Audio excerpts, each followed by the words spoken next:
Hi, and welcome to this live reading from Ruin, the El Diablo Chronicles by Autumn Sand, and this is hosted by Itsy Bitsy Book Bits. Prologue. Tally. My mother parks her old Buick Skylark in the church's parking lot. The sound of the ancient engines putters to a stop and coughs out fumes from the exhaust. A shudder goes up my spine as the shadow of the ginormous church looms, tall and foreboding, in front of us. God doesn't love you anymore. My mother's words the day of Daddy's funeral echo in my memory as I try to steel myself to enter a church for the first time since his death. Can God forgive me of my sins?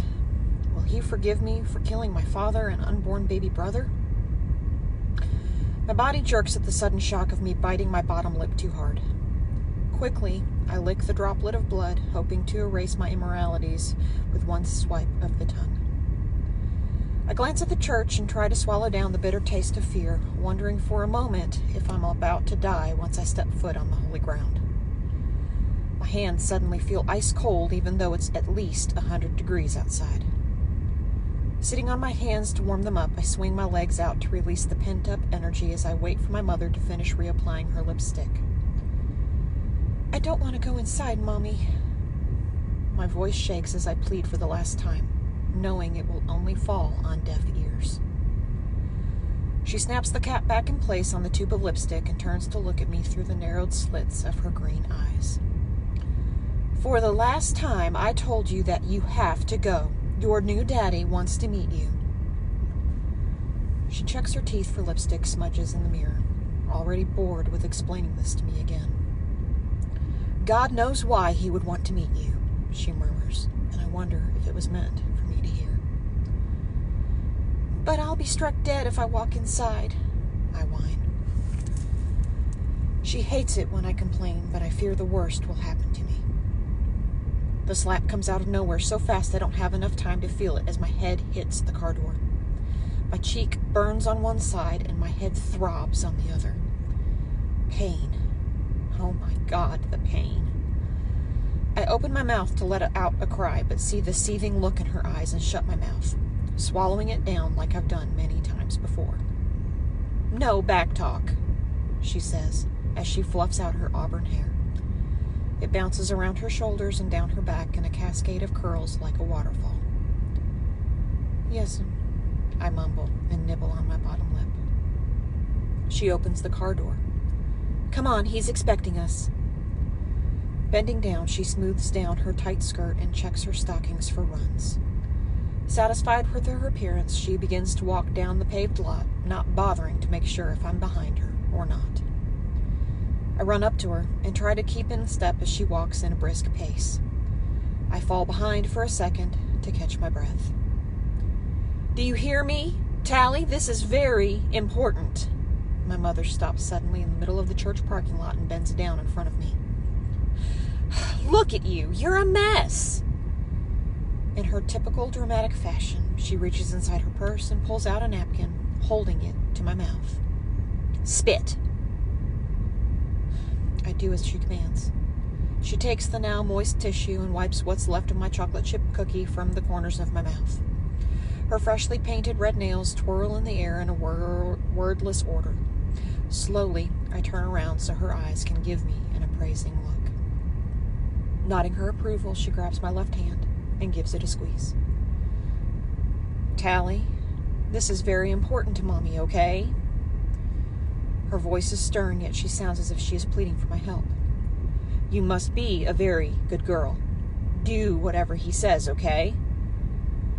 She looks at me and I nod. Good. He wants you to come live with us after the wedding.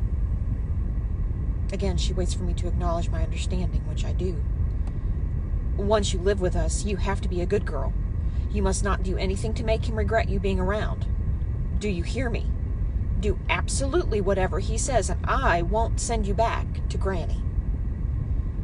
I promise, Mommy. I'll be good. I get to live with Mommy and my new daddy. Will I be a part of a family again? Will he love me just as much as my real daddy did? Will God finally forgive me? She smiles and rubs my hair. If I was like my pet cat, I would have purred. But I'm not, so instead I smile, and my heart bursts with joy with the first sign of affection she has shown me in years. The heat from the hot Florida sun beams down on top of my head, and the dress my mother made me wear suddenly feels itchy against my skin. Mommy, I'm hot. My eyes squint in their feeble effort to block out the rays. Come on, he's expecting us in the office. There's air conditioning inside, okay? With her purse in one hand and me in the other, she sashays across the lot and towards the church's entrance. The door suddenly swings open, barely missing us by a breath. A large woman in a floral printed dress and patent leather shoes that look like they are a size too small looks at us in wide-eyed shock, and then a dim light of recognition flickers across her face. Oh, Queen, I didn't see you. The woman steps aside to allow my mother and me to walk into the cold draft inside the church. She smiles at my mother and looks down, seeing me for the first time. Bending to my level, she says, My, what a pretty little girl you are. You Queen's child? Yes'm, I mumble, moving behind my mother and pressing my cheek against the protection of her thigh. Sure is. This here is my baby, Tallahassee. Come on now and say hello. She uses my full name as a defense mechanism when introducing me to people. It's her way of saying, we are somebody, not just poor country folk. Reaching behind, her fingers find their mark on top of my head, and she nudges me forward, but my feet remained rooted to the ground. My, what a pretty name that is. She holds the top of her hat as she peeks around my mother to talk to me. You know that you share the name of our state capital? Her tiny, coal-black eyes bore into my wide green ones, and I try to mold myself into my mother, gripping onto her a little tighter at the risk of angering her or, worse, wrinkling her skirt. I'm pretty sure I just earned a whipping for that, but I don't like strangers. They scare me, and this woman looks scariest of them all. Oh, come on, Shug. Come on and be a sweet little girl. The woman speaks to me in baby talk even though I'm 7. My mother gives a nervous giggle that doesn't quite hide her annoyance. Tally can be shy sometimes. Goosebumps crawl up my flesh at the sound of the irritation in my mother's voice. Deciding it might be best to say hello and not risk a worse punishment later, I walk from around my mother and mutter a quick hi, hoping this will be enough. Thankfully, it is, because she smiles and gives me a nod of approval. She's a beautiful little girl. The older woman pinches my cheek and rises. You're going to have your hands full when she gets of age. She winks at my mother. Lord, she's already a handful. My mother places a hand over her chest. Ever since her father died, it's just been the two of us. Don't know what I would have done without the prayer of God. The older woman reaches her hand out and touches my mother's clutched one. The Lord is our Savior. He blesses those who are faithful to the good word. A Bible I hadn't seen the woman holding before makes an appearance as she places it against her heart. And you are one of his most faithful servants. My mother bows her head and blushes a shade of gratitude. Well, I try to be. We can all learn from you. The woman smiles warmly at my mother. And I you. Mommy returns the flattery. Well, if you all will excuse me, I have to run and pick up my husband from work. Our other car is being worked on. She bends to give my chin a squeeze that makes me wince and kisses my mother's cheek before leaving just as quickly as we ran into her. As soon as the door closes, darkness descends over my mother's green eyes that are now narrowed at me. I shrink backward, wishing I could disappear. You have to stop being disobedient. You hear me? I'll fix you real good when we get home. Her voice is shrill with annoyance. Your father spoiled you rotten. The day you were born, the moon turned blood red. I knew it then that you had the devil in you. Your father, God rest his soul, was a good man and deserved better than you. I killed my father that night, and that's when our lives changed forever. I sealed our fates, and mine was most likely destined for hell because heaven surely won't accept me. The dam that holds back my tears begins to break, and my lower lip trembles. I try desperately not to cry, knowing if I do, it will worsen my chastisement. Well, well, what is this? 2 beautiful girls in my presence? A man in a suit walks towards us. A gold crucifix is pinned to his tie, and his cufflinks sparkle like red diamonds. I recognize his face as the pastor Grandma watches on television every Sunday morning. He's to be my new daddy? I pray really hard not to accidentally kill him too. Surely God would never forgive that. Charles, honey, I didn't see you over there. My mother rushes over to him and he holds his hand out, preventing her from wrapping her arms around him. Stopping short, she lowers her head and looking shameful. I'm sorry, honey. I was just so excited to see you. Her voice is timid and unsure. He smiles at her. It's all right. We just need to be mindful since we're not married, and I must lead first by example. As always, you're right. She turns around and beckons me forward. One look screams, behave, do whatever he wants. Even though I'm scared, I dare not make the same mistake in such a short period of time. Walking forward, I come to stand next to her. This is Tallahassee. She's a bit shy.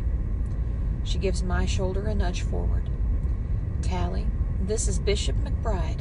He's to be your new daddy. I lift my head to look at my mother and then to the man who is supposed to be my new daddy. He's tall and lean, with dark hair and crystal blue eyes. In other words, he reminds me of what I would imagine the devil to look like. Why, she's the spitting image of you. Same hair and eyes.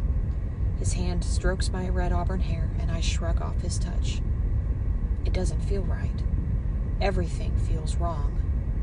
Again, the tears threaten to appear. Tally, I don't know what is wrong with you, but if I whip that behind of yours, it'll straighten those demons out in you. She takes a step towards me, but he stops her with a touch to her arm. No need to speak to her like that. She's shy and scared, that's all. Bending in front of me, he looks deep into my soul. We're going to be good friends, aren't we, Tally? I've heard so much about you from your beautiful mother, and I love you already. My heart leaps when he defends me to my mother, and suddenly the fear I had melts away, like vanilla ice cream on a hot summer day. Maybe having a new daddy won't be so bad after all. Maybe I won't kill this one, too. Legs that were trembling moments ago now move me towards Daddy. I give him a quick kiss on his clean-shaven cheek to let him know I want to be friends. His aftershave tickles my nose, and I scrunch it up, holding back a sneeze. He smiles at me, and I know I would do anything to see it directed at me again. His ring-covered fingers reach into his pocket and pull out a shiny new quarter, which he hands to me. Knowing better than to take anything without permission, I look at my mother for approval. With red-rimmed eyes, she nods. Lifting my hand, I reach for the quarter I know I'll always keep as a memory of the day I met my new daddy. Our fingers touch for the briefest of moments, and a shock passes between us. Again, staring deep into the depth of my soul, he smiles as if we have a secret between us. Taking it, I give him a thank you in the tiniest voice. That's my sweet girl, and every time you're sweet, I'll give you another. His voice soothes, yet scares me. It's the known and the unknown, and my brain can't comprehend the meaning of it all. I stare at the quarter as he stands off to the side and talks to my mother in hushed whispers. I look up to see him staring at me, and the ground suddenly feels like it has shifted. His expression is strange, and it's a look I recognize, but is usually directed towards my mother. This man will be my ruin. I feel it, but can't explain it. I squeeze my quarter a little tighter and say a silent prayer. Over the years, I have a feeling I'll collect hundreds of those quarters from him.